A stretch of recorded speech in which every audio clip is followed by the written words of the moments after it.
okay, I'm fine. Kincana, Kincana, teng neng neng neng neng. Ku menahan rasa sakit, rasa sakit. Assalamualaikum warahmatullahi wabarakatuh. Perkenalkan, nama saya Nurul Nuraini dari kelas 12 IPS 3. Saya akan menceritakan kembali buku sejarah yang berjudul Pongkor Menangis. Menceritakan seorang pemuda bernama Beben yang bekerja sebagai kuli bangunan. Suatu hari, beliau diajak bekerja ke kota oleh seorang lelaki bernama Manrojak. Tapi selama setahun bekerja di kota, Beben menghilang tanpa adanya kabar. Keluarga Beben pun mencari informasi Beben kepada temannya yang bernama Paman Rohadi. Mendengar itu, Paman Rohadi pun segera pergi ke rumah Beben untuk mencari informasi kepada kedua orang tuanya. Namun, kedua orang tua Beben pun tidak mengetahui keberadaan Beben di mana. Tetapi Beben pernah mengirim beberapa surat kepada keluarganya.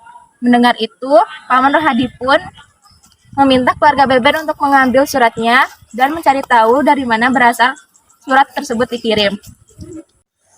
Ternyata dua surat tersebut berasal dari kota yang berbeda, yaitu Jasinga Bogor dan Jakarta. Melihat tersebut, Paman Rohadi pun berpikir bahwa Beben berada di dua kota tersebut dan bekerja bukan di proyek biasa. Melihat jumlah uang yang dikirimkan Beben kepada orang tuanya. Setelah itu, Paman Rohadi pun berencana untuk pergi ke Jasinga untuk mencari keberadaan Beben bersama Ali, yaitu keponakannya, dan juga kedua teman Ali yang bernama Iwan dan Gugum.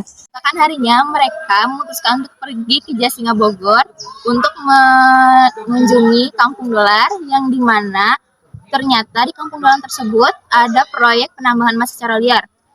Sampainya mereka di Kampung Dolar, mereka mencari informasi mengenai Beben, tetapi tidak ada orang yang mengenali Beben.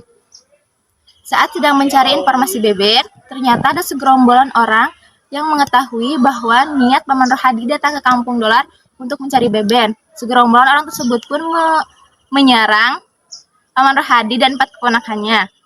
Orang-orang tersebut mengaku bahwa mereka adalah orang-orang suruhan Manrojak. Tetapi saat terjadi penyerangan, Paman Rohadi melarikan diri karena orang-orang tersebut berkelahi menggunakan senjata tajam. Saat melarikan diri, Paman Rohadi bertemu dengan Paman Asep Iskandar dengan kawan-kawannya. Mereka pun mengajak Paman Rohadi untuk pergi ke rumah Pak Iskandar. Di rumah Pak Iskandar, mereka disuguhi makanan dan minuman. Suatu malam, di daerah Pongkor, mengadakan pertunjukan menari yang didatangi oleh penambang-penambang tersebut. Paman Rohadi dan keempat keponakannya pun berkunjung untuk mencari keberadaan Beben. Tetapi saat Paman Rohadi dan keempat keponakannya sedang menyaksikan pertunjukan, terjadi sedikit kekacauan yang mengharuskan mereka untuk pergi. Mereka pun memutuskan untuk pergi, tetapi saat mereka berjalan pulang, mereka bertemu dengan orang-orang suruhan Iskandar yang menyatakan bahwa mereka tahu di mana keberadaan Beben. Mereka menjelaskan bahwa Beben ternyata sudah meninggal karena dibunuh oleh seorang Manrojak. Paman Rohadi pun diajak oleh orang-orang tersebut untuk menemui di mana mayat Beben dimakamkan. Tetapi setelah mengetahui kebenarannya, ternyata Beben bukan dibunuh oleh seorang yang bernama Manrojak. Namun, Beben ternyata dibunuh oleh orang yang bernama Iskandar. Mereka pun mencari mayat Beben di daerah Pongkor. Ternyata salah satu teman Beben mengetahui bahwa Beben dikubur di lubang penambangan emas oleh Iskandar.